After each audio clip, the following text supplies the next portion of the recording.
Assalamualaikum warahmatullahi wabarakatuh. Pertama-tama, Bapak ingin mengucapkan selamat datang dan selamat bergabung kepada seluruh siswa-siswi baru di kelas 7 SMP Negeri 01 Boerawan. Nah, anak-anak sekalian, seyogyanya di awal tahun ajaran baru ini, kita sudah dapat melaksanakan proses pembelajaran tatap muka. Akan tetapi, kondisi pandemi COVID-19 yang belum berakhir memaksa kita untuk tetap melakukan pembelajaran jarak jauh. Harapan Bapak, anak-anak tetap semangat untuk belajar dan tentunya selalu menerapkan protokol kesehatan seperti memakai masker, menjaga jarak, dan menghindari kerumunan. Selanjutnya, izinkan Bapak memperkenalkan diri. Nama Bapak Satria Mardani, dan Bapak akan memberikan mata pelajaran Ilmu Pengetahuan Sosial atau IPS terpadu di seluruh kelas 7 SMP Negeri 01 Boerawan, Kabupaten Ogan Komering Ulu Selatan. Sebelum Bapak melanjutkan materi pembelajaran ini, ada baiknya kalian subscribe, share, like, and comment video pembelajaran ini guna perkembangan di masa-masa yang akan datang. Adapun materi yang akan kita bahas yaitu bab 1 tentang manusia, tempat, dan lingkungan. Submateri yang akan kita pelajari adalah pengertian ruang dan interaksi antar ruang. Apa itu ruang? Bapak yakin kalian semua tentu sudah mengetahui apa itu ruang. Ruang adalah tempat di permukaan bumi, baik secara keseluruhan maupun hanya sebagian, yang digunakan oleh makhluk hidup untuk tinggal. Contoh, ruang kelas sebagai tempat kita belajar, rumah sebagai tempat kita tinggal, dan lingkungan di mana kita berada. Menurut Undang-Undang Nomor 26 Tahun 2007 tentang Penataan Ruang, ruang adalah wadah yang meliputi ruang darat, ruang laut, dan ruang udara, termasuk ruang di dalam bumi sebagai satu kesatuan wilayah, tempat manusia dan makhluk hidup lain melakukan kegiatan dan memelihara kelangsungan hidupnya. Nah, jadi kalian sudah tahu apa itu ruang?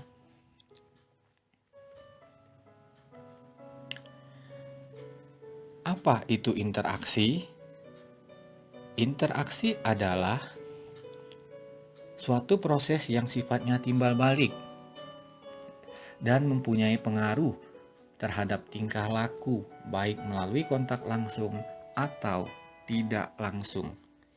Contoh, pada gambar yang tampak, kalian melihat sekelompok siswa yang tengah melaksanakan praktek pengamatan lapangan.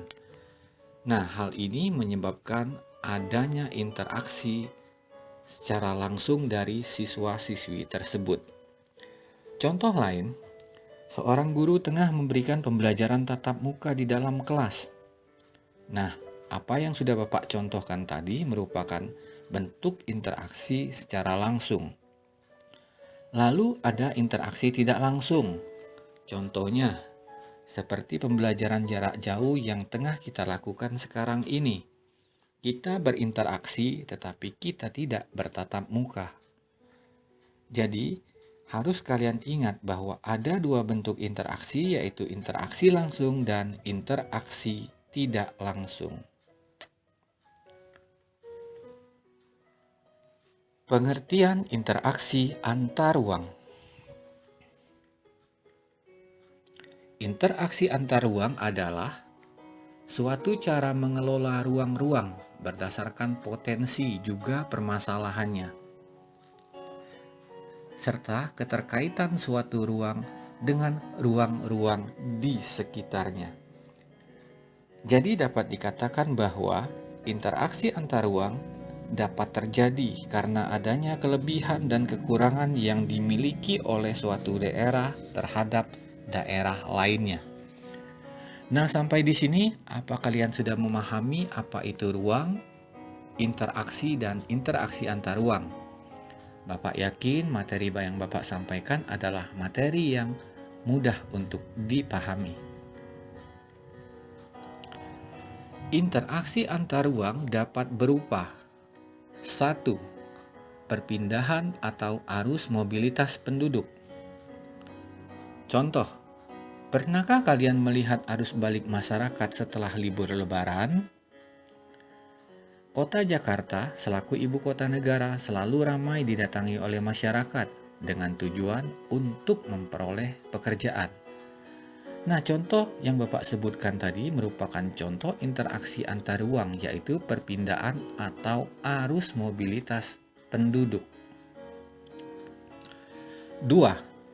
Perpindahan atau arus barang. Nah, perpindahan atau arus barang ini akan tetap terjadi selama adanya permintaan akan kebutuhan di masyarakat dalam memenuhi kebutuhan hidupnya. Contoh, permintaan akan kendaraan bagi golongan menengah ke atas, atau permintaan akan kebutuhan gas LPG di masyarakat. 3. Perpindahan atau arus informasi. Perpindahan atau arus informasi adalah perpindahan ide, gagasan, atau pikiran melalui perangkat elektronik seperti media sosial.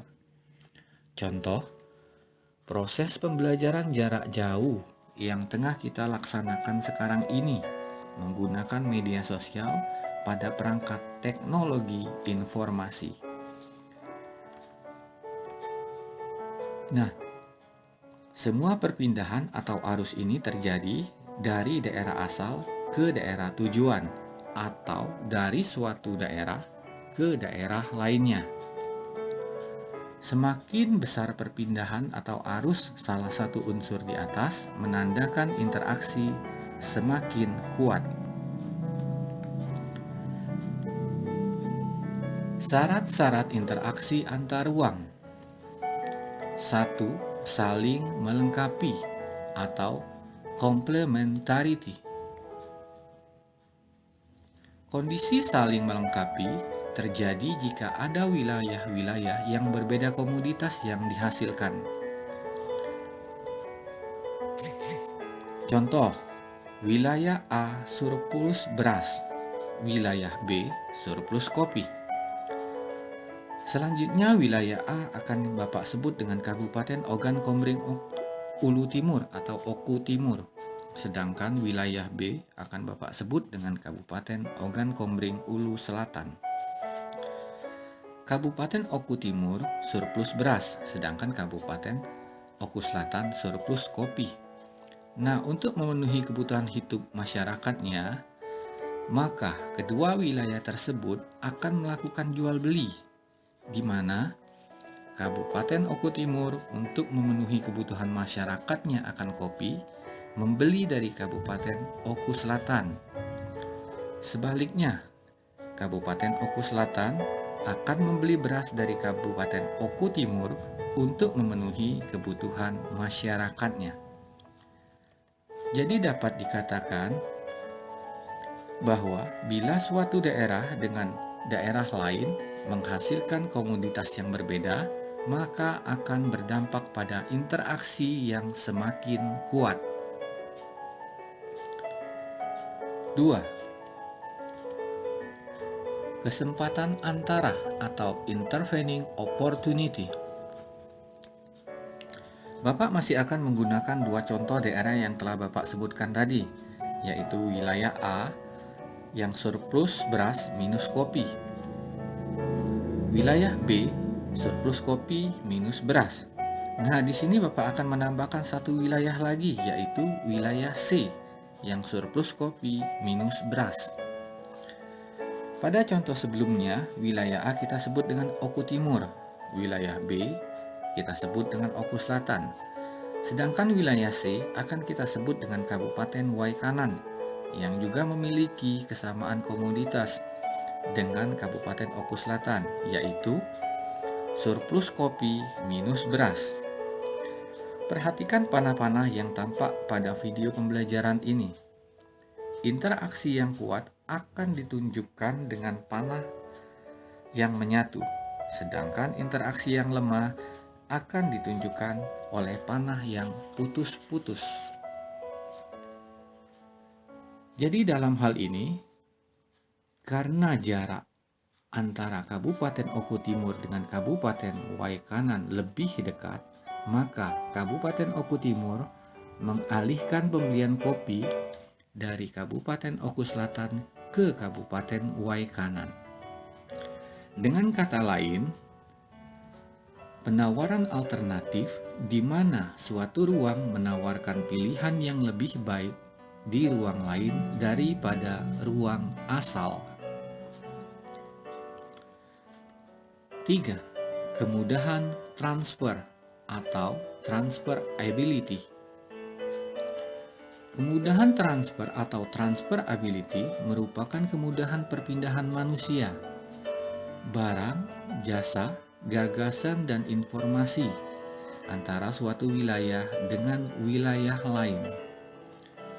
Contoh, kita masih akan menggunakan contoh dari ketiga wilayah tadi, yaitu wilayah A, surplus beras minus kopi, wilayah B, surplus kopi minus beras, dan wilayah C, surplus kopi minus beras. Kabupaten Oku Timur yang semula membeli kopi dari Kabupaten Waikanan ini mengalihkan pembelian kopinya ke Kabupaten Oku Selatan.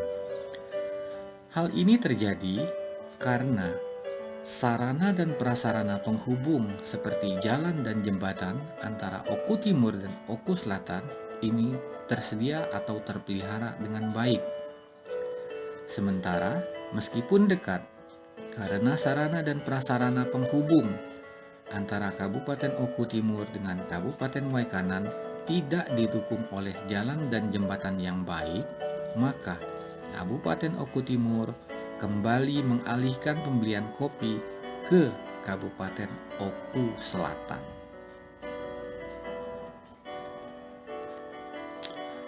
Penyebab terjadinya interaksi antar ruang. Interaksi antar ruang terjadi karena adanya perbedaan karakteristik antar ruang, di mana masing-masing ruang memiliki keadaan fisik yang berbeda. Bapak masih akan menggunakan contoh Kabupaten Oku Timur dan Kabupaten Oku Selatan. Kabupaten Oku Timur yang kita kenal sebagai wilayah sentra pertanian, terutama padi, berada pada wilayah dataran rendah. Sedangkan Kabupaten Oku Selatan sebagai wilayah penghasil kopi berada pada wilayah dataran tinggi. Nah, anak-anak sekalian, kalian harus memahami bahwa karena adanya perbedaan keadaan fisik wilayah inilah yang menyebabkan terjadinya interaksi antar ruang. Keadaan fisik adalah kondisi tanah, bebatuan, air, suhu udara, hewan, tumbuhan, dan lain-lain.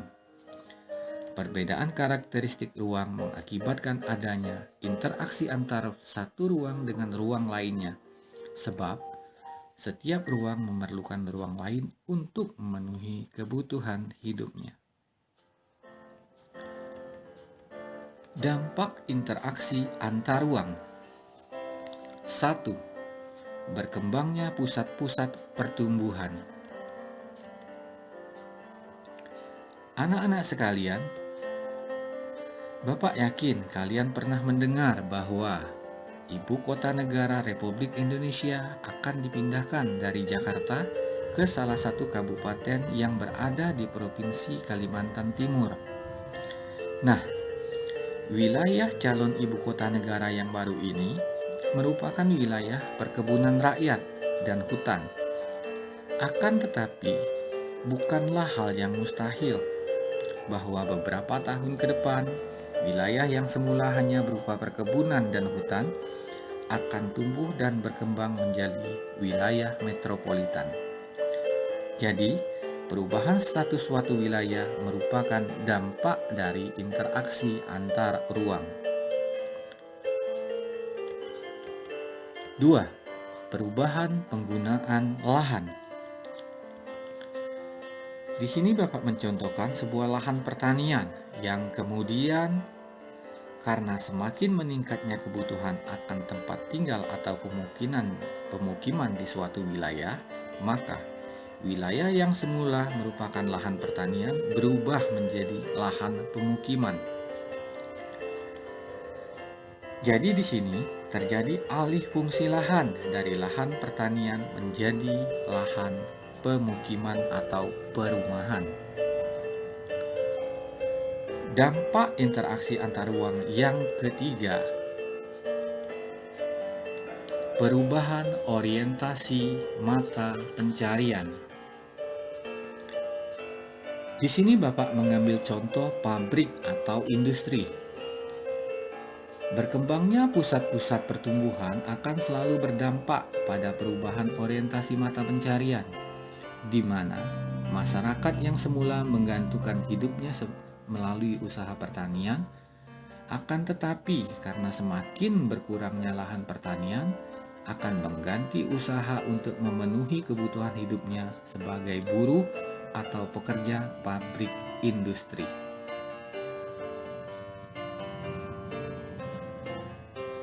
Dampak interaksi antar ruang yang keempat yaitu berkembangnya sarana dan prasarana.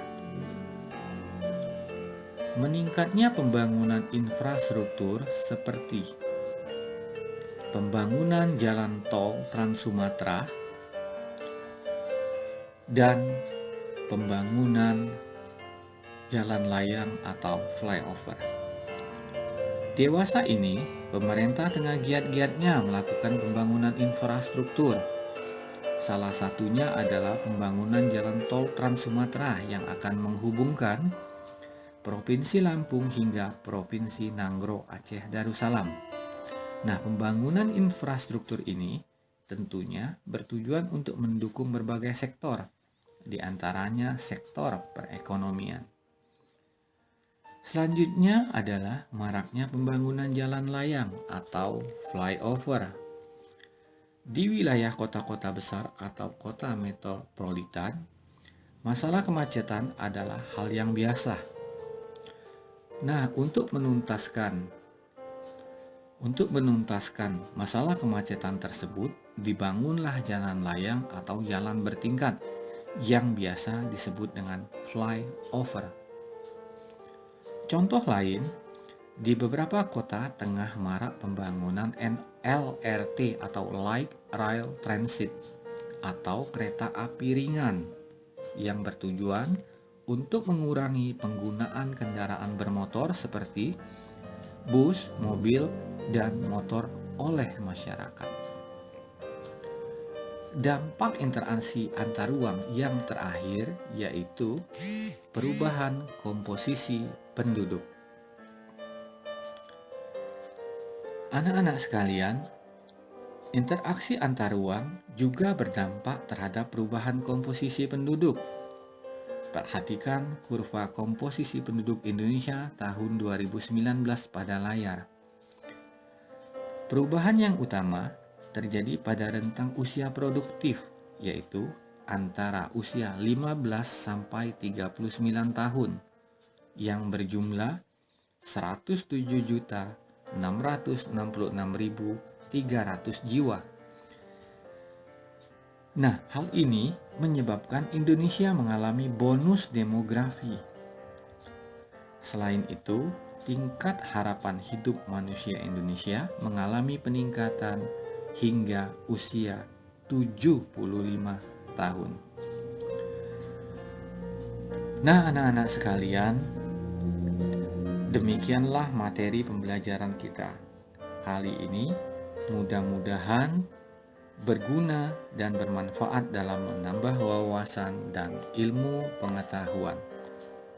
Terima kasih.